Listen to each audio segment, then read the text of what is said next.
कोलकाता से हमारी उड़ान सुबह 9:30 बजे थी, इसलिए तड़के ही एयरपोर्ट के लिए निकलना पड़ा।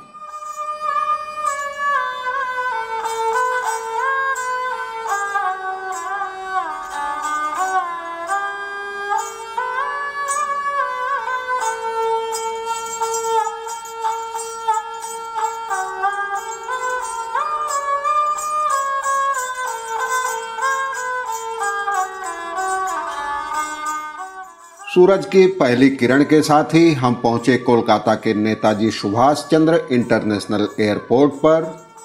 तमाम औपचारिकताएं पूरी करने के बाद अब इंतजार। दोपहर 12 बजे विमान अभी जयपुर एयरपोर्ट पर उतरा ही था कि ड्राइवर के ब्यौरे वाला संदेश मोबाइल पर उभरा। इसे पढ़कर थोड़ा चौंका, क्योंकि यह पहले मिले ब्यौरे से अलग था। बाद में पता चला कि जिस ड्राइवर को 2 सप्ताह के राजस्थान दौरे के दौरान साथ रहना था, उसकी बच्ची कुछ बीमार थी, इसलिए उसने अपने बड़े भाई को भेज दिया था और असली ड्राइवर राजबीर सिंह अगले दिन से आएगा। यह सुनकर जान में जान आई।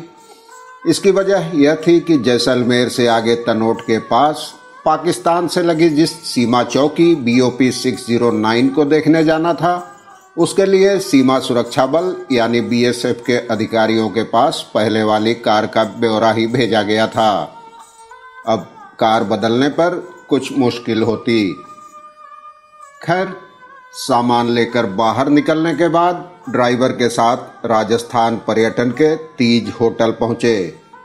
वहां सामान रखने, खाने और कुछ देर आराम करने के बाद निकल पड़े नाहरगढ़ फोर्ट की ओर। पहाड़ी पर बने इस भव्य किले से पूरा शहर नजर आता है। किले में घूमने के लिए 50-50 रुपए और वहां बने शीश महल के लिए 500-500 रुपए के टिकट लेने पड़े। नाहरगढ़ का किला जयपुर को घेरे हुए अरावली पर्वतमाला के ऊपर बना हुआ है। अरावली की पर्वत श्रृंखला के छोर पर आमेर की सुरक्षा को ध्यान में रखते हुए इस किले को सवाई राजा जयसिंह द्वितीय ने वर्ष 1734 में बनवाया था। यहाँ एक किंवदंती है कि कोई एक नाहर सिंह नाम के राजपूत की प्रेतात्मा यहाँ भटका करती थी और किले के निर्माण में बाधा भी पहुँचाती थी। आखिर में तांत्रिकों से सलाह ली गई और किले को उस प्रेतात्मा के नाम पर नाहरगढ़ रखने से प्रेत बाधा दूर हो गई थी।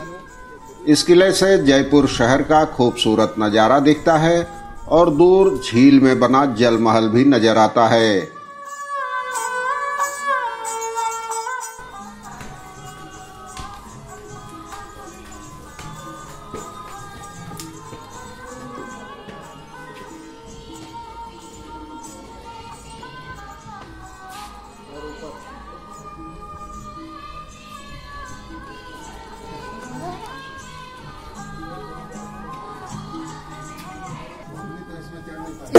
किला परिसर में एक जगह कठपुतली का नाच दिखाया जा रहा था।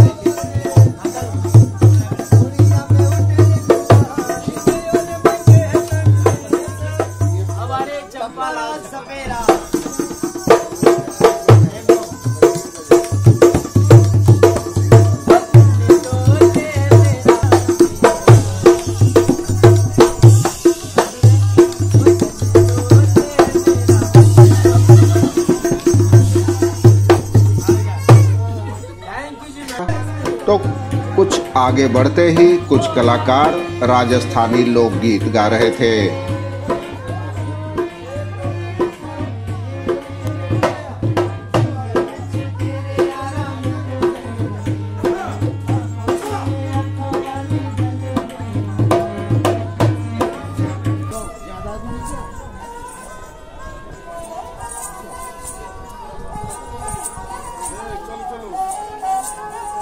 हमारी अगली मंजिल थी आमेर का किला।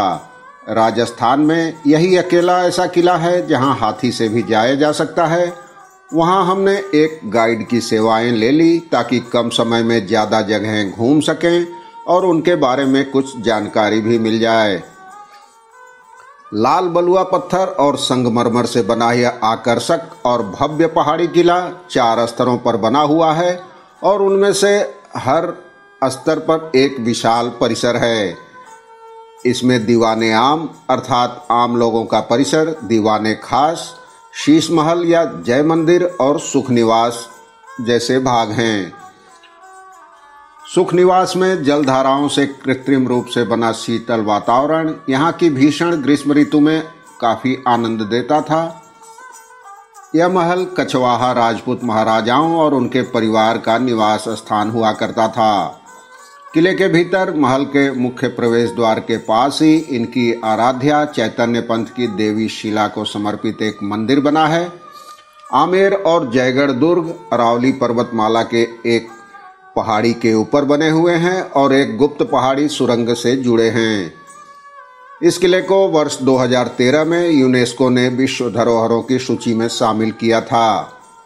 पहले दिन के लिए 2 किले ही काफी थे, थकान भी हो रही थी। सुबह की उड़ान पकड़ने के लिए हम कोलकाता से कोई 5 बजे ही निकले थे। जाहिर है नींद पूरी नहीं हुई थी। फिर वापसी में कुछ देर जल महल के पास बिताया और कई और जगह घूमते हुए होटल पहुंचे। अगले दिन अपने ड्राइवर राजवीर सिंह शेखावत सुबह 8 बजे ही होटल में हाजिर थे। हम नाश्ते के बाद निकल पड़े जयपुर की बाकी दर्शनीय जगहों को देखने के लिए। सबसे पहले हम पहुंचे हवा महल। यह जयपुर का एक राजसी महल है जिसे वर्ष 1799 में महाराजा सवाई प्रताप सिंह ने बनवाया था और किसी राज मुकुट की तरह आर्किटेक्ट लालचंद उस्ता ने इसका डिजाइन तैयार किया था। इसकी 5 मंजिली इमारत तो ऊपर से केवल 1.5 फुट ही चौड़ी है और बाहर से देखने पर मधुमक्खी के छत्ते के समान दिखाई देती है। इस महल में 953 बेहद खूबसूरत और आकर्षक छोटी छोटी जालीदार खिड़कियां हैं जिनको झरोखा कहते हैं। इन खिड़कियों को जालीदार बनाने के पीछे मूल भावना यह थी कि बिना किसी की निगाह पड़े पर्दा प्रथा का सख्ती से पालन करते हुए राजघराने की महिलाएं इन खिड़कियों से महल के नीचे सड़कों के समारोह और गलियारों में होने वाली रोजमर्रा की जिंदगी और दूसरी गतिविधियों को देख सकें।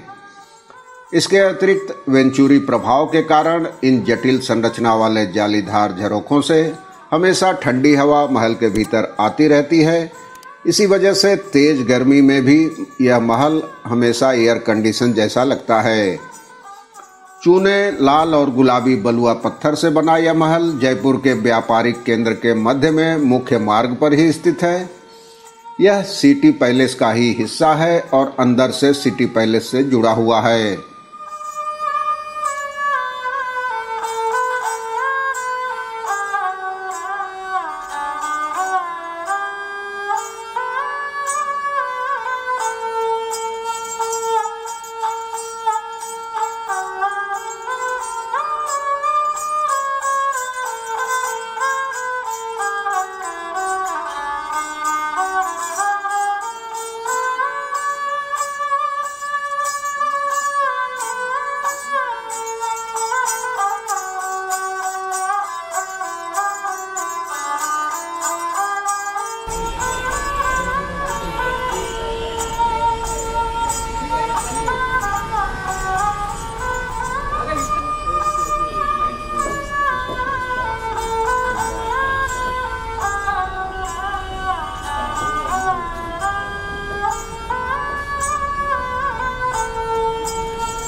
हवा महल, सिटी पैलेस, अल्बर्ट म्यूजियम, रानी का बाग और दूसरी चीजें देखते देखते शाम हो गई थी।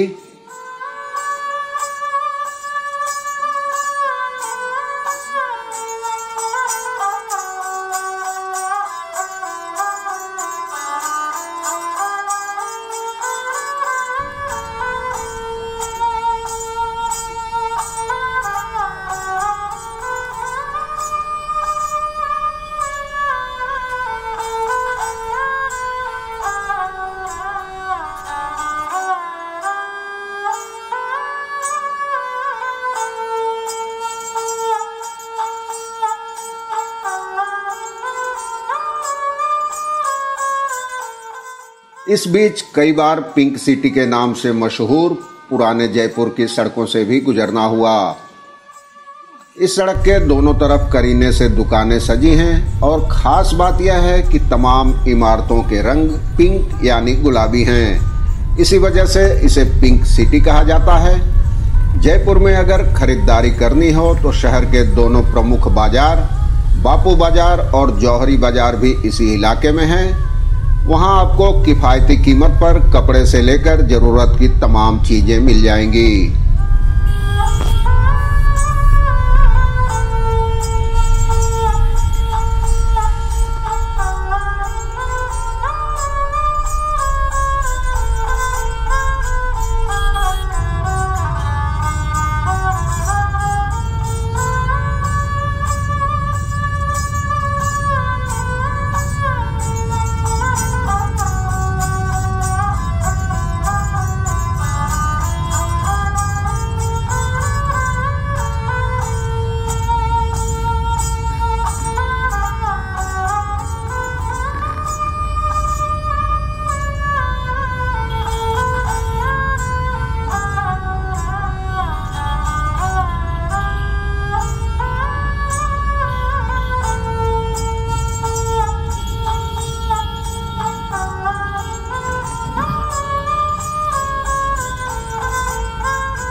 पूरे दिन घूमने के बाद आखिर शाम करीब 5 बजे हम होटल लौटे।